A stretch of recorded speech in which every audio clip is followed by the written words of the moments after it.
The autumn wind carried the scent of approaching winter across the Colorado Territory when Samuel Harrison first saw her walking down the road that led to nowhere. She was small against the vast landscape, a lone figure moving with the careful determination of someone who had learned that stopping meant dying. Samuel paused in his work of stacking firewood for the coming cold months and watched her approach his ranch. In 4 years of living alone in this remote valley, he had seen perhaps a dozen travelers pass by his gate. Most were men heading to or from the mining camps in the mountains, occasionally a family in a covered wagon seeking new opportunities in California. But never a young Apache woman walking alone with nothing but a threadbare blanket wrapped around her shoulders and something clutched tightly in her right hand.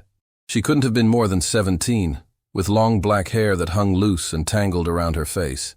Her moccasins were worn thin, and Samuel could see that her feet were bleeding through the holes in the leather. She walked with the particular exhaustion of someone who had been traveling for days, maybe weeks, sustained only by willpower and the primitive human drive to keep moving forward. When she reached his fence line, she stopped and looked directly at him. Her eyes were dark and deep, filled with a wariness that spoke of recent trauma. But there was something else there too, something that made Samuel set down his armload of wood and walk slowly toward the fence. "Good afternoon," he said softly, keeping his hands visible and his movements deliberate. "Are you all right?" She studied him for a long moment before responding in heavily accented English. "I need water." Her voice was hoarse, probably from thirst and exhaustion. Samuel could see that her lips were cracked and her skin had the pale undertone that spoke of dehydration. "Of course," he said immediately. "Please, come in." He opened the gate and stepped back, giving her space. She hesitated for a moment, clearly evaluating whether this was a trap, then stepped onto his property. As she passed him, Samuel caught a glimpse of what she held in her hand, a smooth river rock, polished by countless years of water flow. She gripped it like a weapon, which Samuel supposed it could be in desperate circumstances. "There's a well over by the house," Samuel said, walking alongside her but maintaining a respectful distance. "Fresh, cold water." She nodded but said nothing, her energy focused entirely on putting one foot in front of the other. When they reached the well, Samuel drew up a bucket of water and offered her the dipper. She drank deeply, water spilling down her chin in her eagerness. "Slowly," Samuel cautioned gently. "Too much too fast will make you sick." She looked at him with surprise, as if kindness from a stranger was something she had not expected. After a moment, she nodded and forced herself to drink more carefully. "What's your name?" Samuel asked. "Nayeli," she said between sips. "Nayeli. That's a beautiful name." "I'm Samuel Harrison." She nodded acknowledgement, but offered nothing more. Samuel studied her more carefully now that she was closer.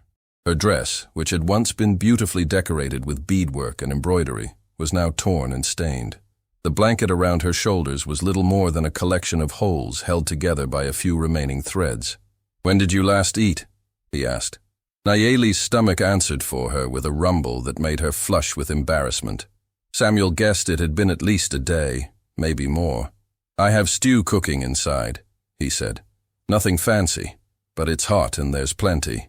She looked toward his house, a modest but well-built structure of logs and stone that spoke of careful craftsmanship and attention to detail. Smoke rose from the chimney, and warm light glowed in the windows. To someone who had been sleeping in the open for who knew how long, it must have looked like paradise. "Why?" she asked suddenly. "Why what? Why help me? I am Apache, your people and mine." She gestured vaguely, encompassing all the violence and mistrust that existed between their cultures. Samuel considered the question seriously.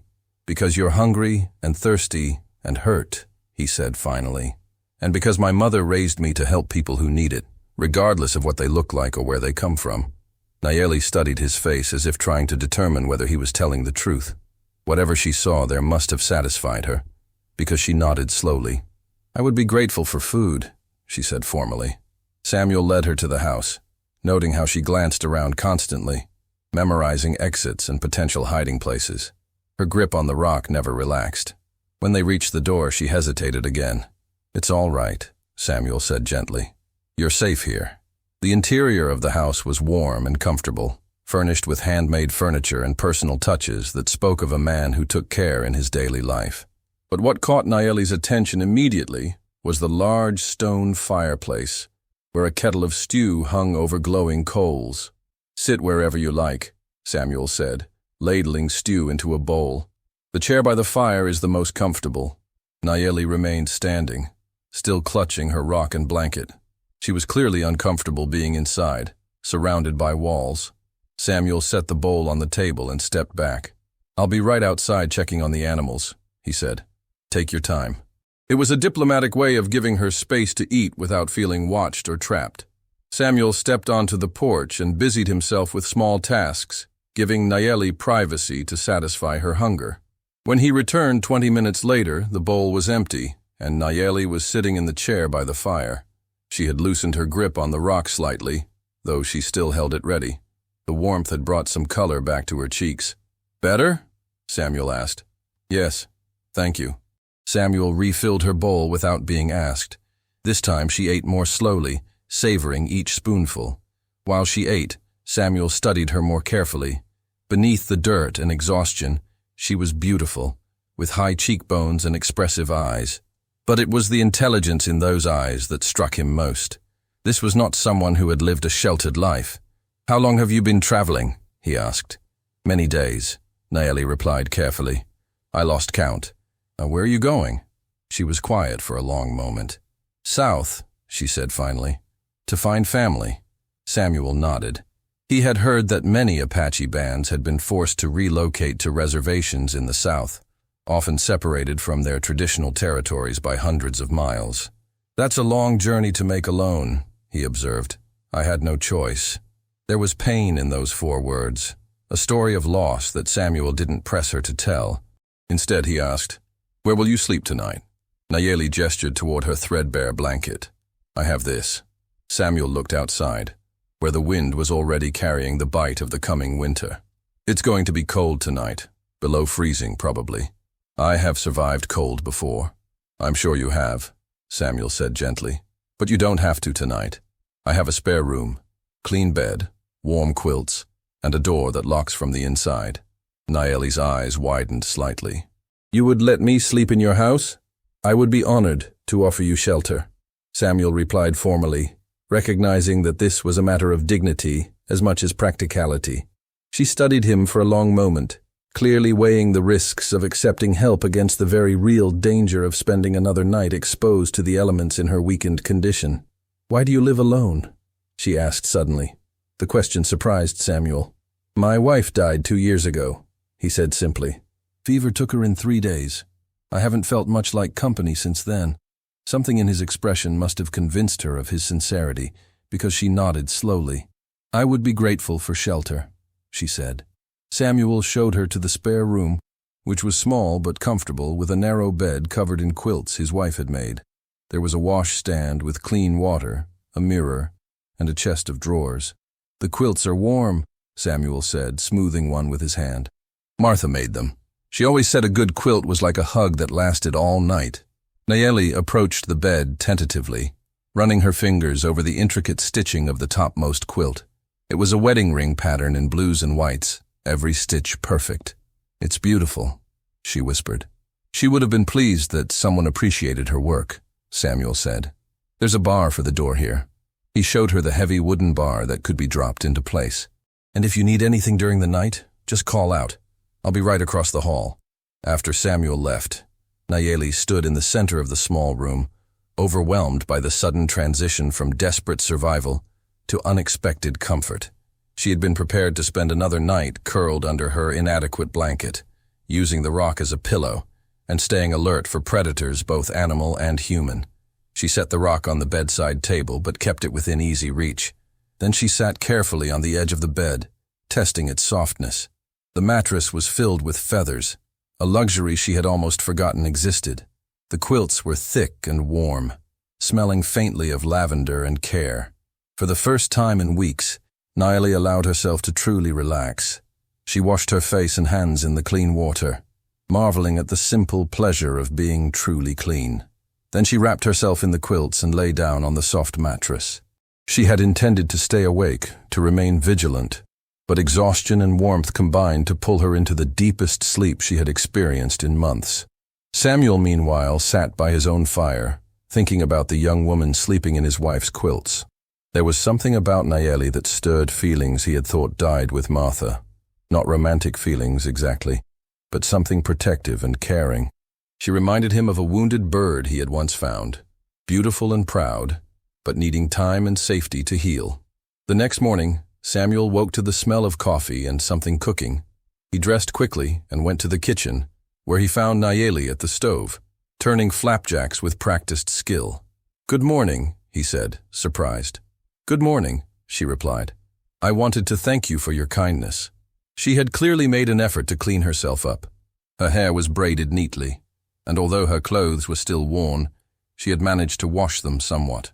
The rock sat on the counter nearby, still within easy reach. "You didn't need to cook," Samuel said. "You gave me food and shelter," Nayeli replied. "It is proper to show gratitude." They sat together to eat, and Samuel was impressed by her cooking. The flapjacks were light and perfectly golden, seasoned with wild herbs that added a unique flavor.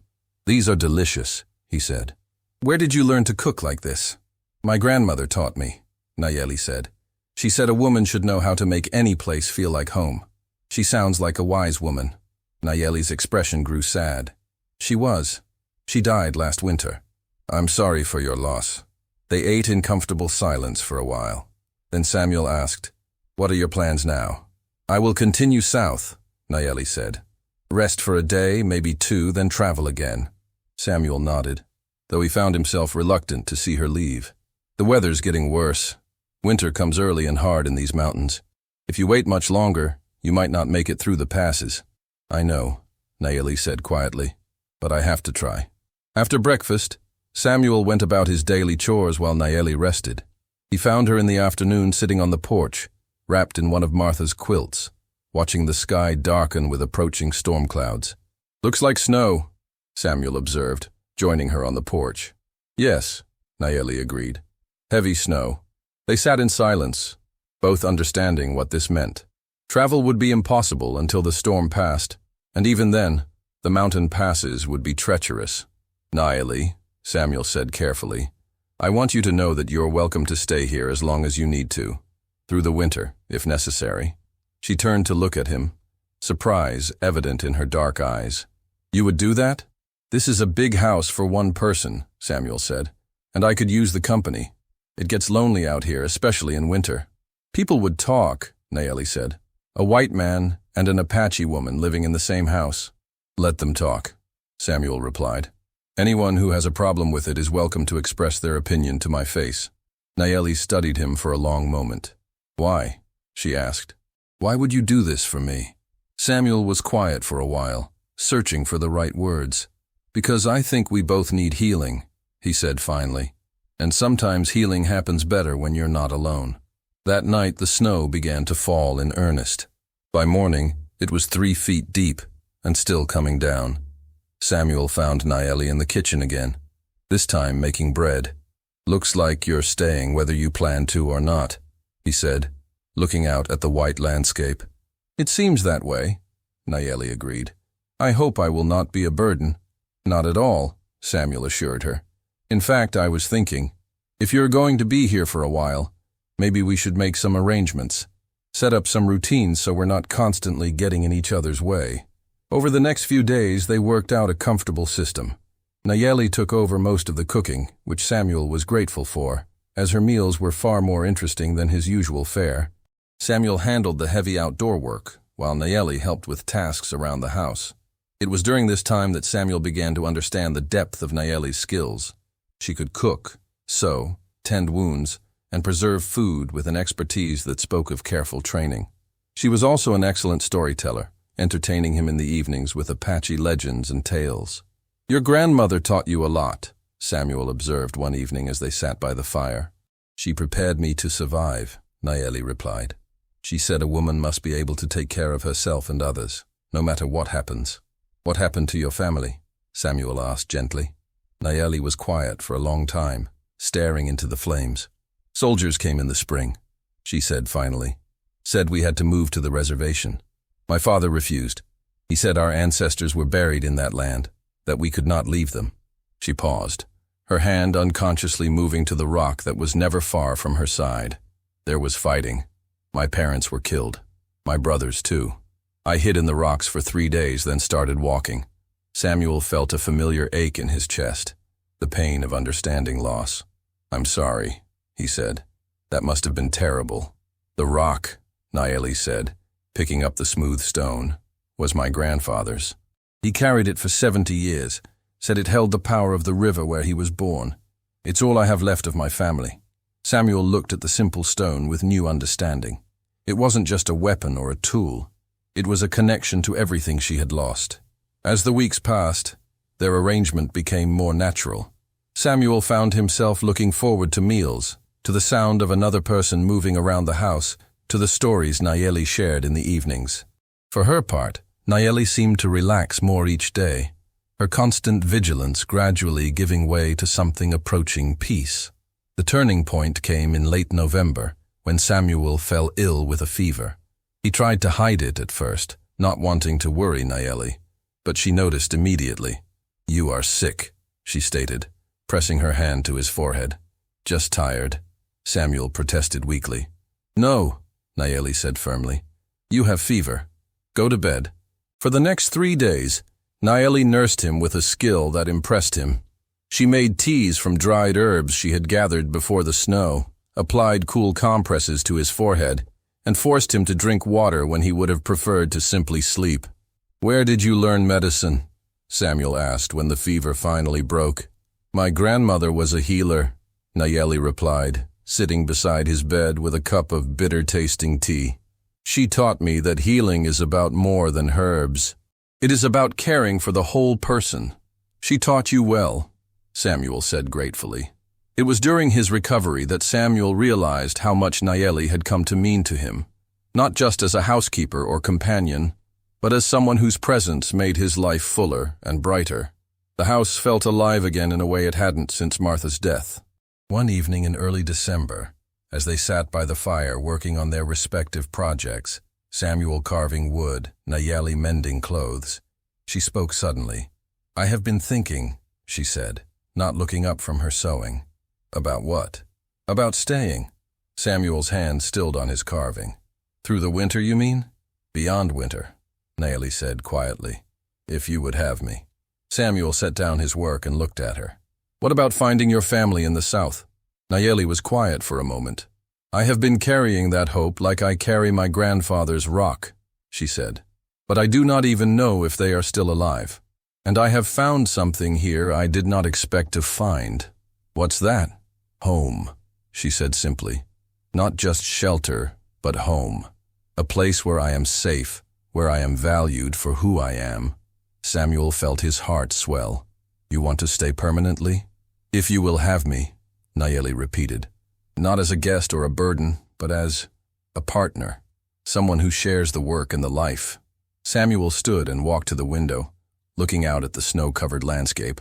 When he turned back to her, his expression was serious. "Nayeli," he said, "I need you to understand something. If you stay, there will be challenges.